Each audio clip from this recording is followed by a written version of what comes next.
సూర్యుడు ఉదయించే ముందే వేకువజామున మనము లేచి దేవుని సన్నిధిలోకి వచ్చి రహస్య స్థలమందు ఉన్న తండ్రితో మాట్లాడుట, ఆయన మాట వినుట, అది దినమంతా కూడా ఆశీర్వాదకరంగా ఉంటుంది. అందుకనే మనము ఉదయాన వేకువజామున దేవుని యొక్క స్వరము వినాలి. దేవుని యొక్క మాటల్ని మనం మననం చేయాలి. దేవుని యొక్క వాక్యాన్ని చేతబట్టుకోవాలి. అదే మన జీవితానికి బలము. దేవుని మాటే మన జీవితానికి సహాయము. నీకు సహాయము చేసేది యేసయ్య మాత్రమే. దేవుని యొక్క వాక్య భాగంలో నుంచి మనం కీర్తనలు 121వ కీర్తన 1వ వచనాన్ని 2వ వచనాన్ని ఈరోజు ఉదయాన మనం మననం చేసుకుందాం. ఈ యొక్క కీర్తన భాగంలో పైన రాయబడిన మాట ఏమిటి అంటే యాత్ర కీర్తన అని రాయబడిందండి. యాత్ర కీర్తన అంటే యాత్రికులుగా ఉన్న యూదులు సియోనుకి వెళ్ళాలి. అనేకమైన ప్రాంతాల నుంచి ఇజ్రాయెల్ ప్రజలు యూదులు సియోనుకు వెళ్ళాలి. దేవుని సన్నిధిలోకి రావాలి, ఆయన్ని ఆరాధించాలి.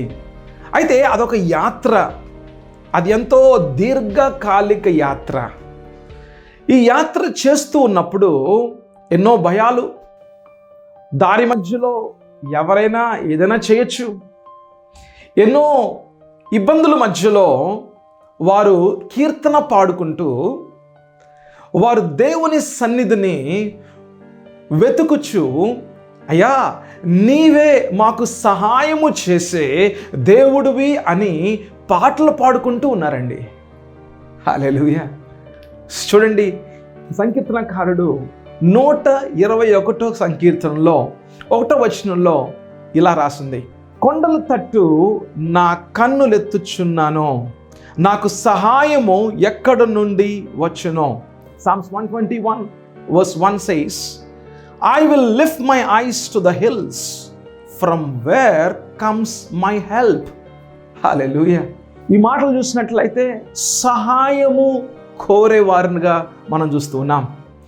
సహాయము అనేది ఈ మాటకున్న అర్థం చేసుకోవాలి అంటే మనము ఆది కాండములో 2వ అధ్యాయము మనం 18వ వచనంలో మనం చూసినట్లయితే అక్కడ ఎలా రాస్తుందంటే, మరియు దేవుడైన యెహోవా నరుడు ఒంటరిగా ఉండుట మంచిది కాదు, వానికి సాటి అయిన సహాయమును వాని కొరకు చేయుదుననుకొనెను.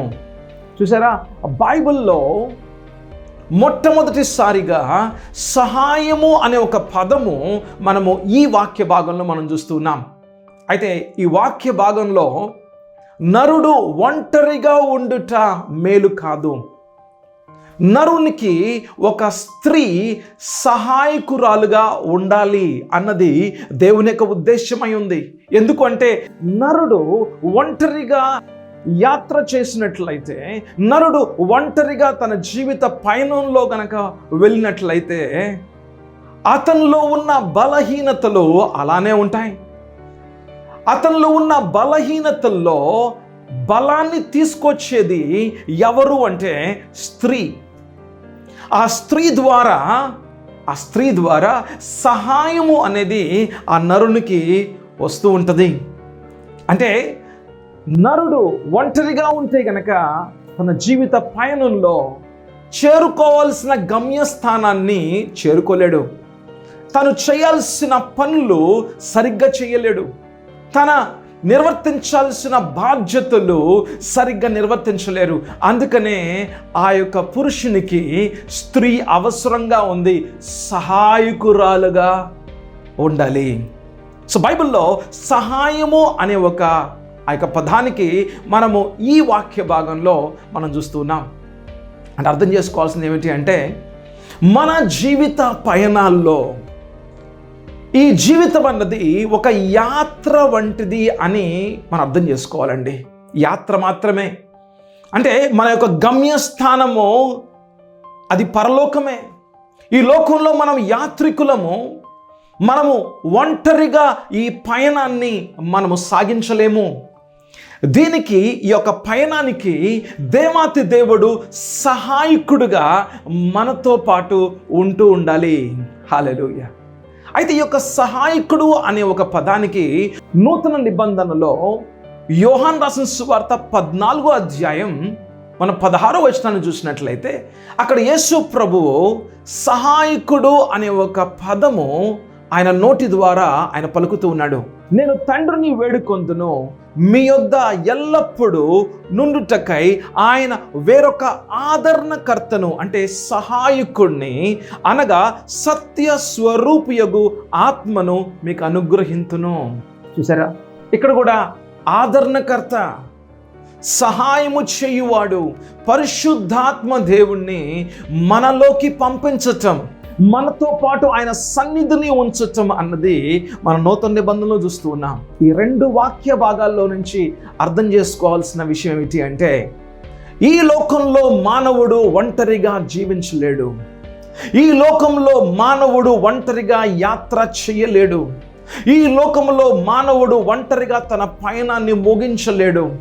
దేవుని యొక్క ఉద్దేశాల్లో నడవాలి అంటే గనక, దేవుని యొక్క ఉద్దేశాల్లో ఉండాలి అంటే గనక, దేవుని యొక్క కార్యాలు మన జీవితాల్లో చూడాలి అంటే గనక నువ్వు ఒక సజీవమైన దేవుణ్ణి నమ్ముకొనుట ద్వారా, ఎలాగైతే యూదులు ఆ యాత్ర చేస్తూ ఉన్నప్పుడు సంవత్సరానికి 3 మార్లు వారు సియోనికి వచ్చి ఆ పర్వ దినాలన దేవుని సన్నిధిలో ఆరాధిస్తూ ఉంటారు. అలాగే మనము కూడా దేవుణ్ణి ఆరాధించుట, దేవుని సన్నిధిలోకి వచ్చుట, దేవుని యొక్క సంరక్షణ మన జీవితంలో ఉండుట, దేవునితో పాటు నడుచుట, దేవుని విశ్వసించుట, ఈ యొక్క యాత్ర జీవితంలో దేవుడు అనునిత్యము మనకు అవసరంగా ఉంటూ ఉన్నాడు. అందుకని పరిశుద్ధాత్మ దేవుణ్ణి మనలోకి పంపించి దేవాతి దేవుడు మనతో పాటు ఉంటూ, అందుకని ఆయన పేరు ఇమ్మానువేలుగా ఆయన మనతో పాటు ఉంటూ సహాయము చేసే దేవుడుగా ఉంటూ ఉన్నాడు. ఆమేన్. నీ గురించి తెలుసుకున్నది, నీకు సహాయము చేసేది యేసయ్య మాత్రమే. అయితే ఈ సహాయం కోరుచు ఉన్నావా? అయితే నువ్వు దేవుని దగ్గరికి రావాలి. మనుషుల్ని చూస్తూ ఉన్నావా? నీకు సహాయము దొరకదు. లోకాన్ని చూస్తూ ఉన్నావా? నీకు సహాయము దొరకదు. నీకున్న వనరులను చూసుకుంటూ ఉన్నావా? సహాయము దొరకదు.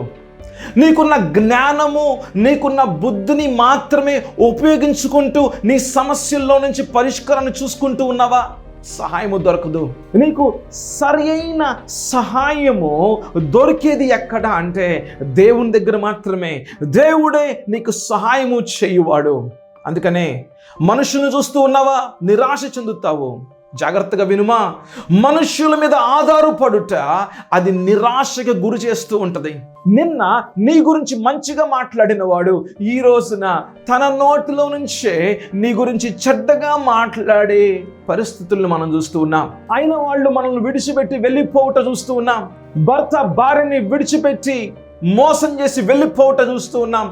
భార్య ఎవరితోనో ఉంటూ ఉండి భర్త జీవితాన్ని నాశనం చేస్తున్న విషయాలను చూస్తూ ఉన్నాం. పిల్లలు ఈ రోజున ఒక మంచి చదువులు చదువుకొని వాళ్ళు పెళ్ళిళ్ళు చేసుకొని మంచిగా జీవిస్తూ తన తల్లిదండ్రులని విడిచిపెట్టే జీవితాలుగా, విడిచిపెట్టిన సమయాలుగా చూస్తూ ఉన్నాం. ఈ లోకంలో ఎప్పుడు ఎలాగుంటుందో మన జీవితం తెలీదు.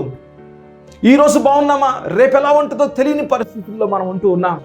మనం చూసాం కొన్ని దినాల ముందు, మనం చూసాం కొన్ని సంవత్సరాల ముందు ఎలాగ కరోనా వచ్చిందో. ఈరోజు బాగుంటే రేపు చనిపోయాడు అన్నది మనం వింటూ ఉన్నాం. అంటే మానవుని యొక్క జీవితము ఈ లోకంలో ఒక పువ్వు వంటిది.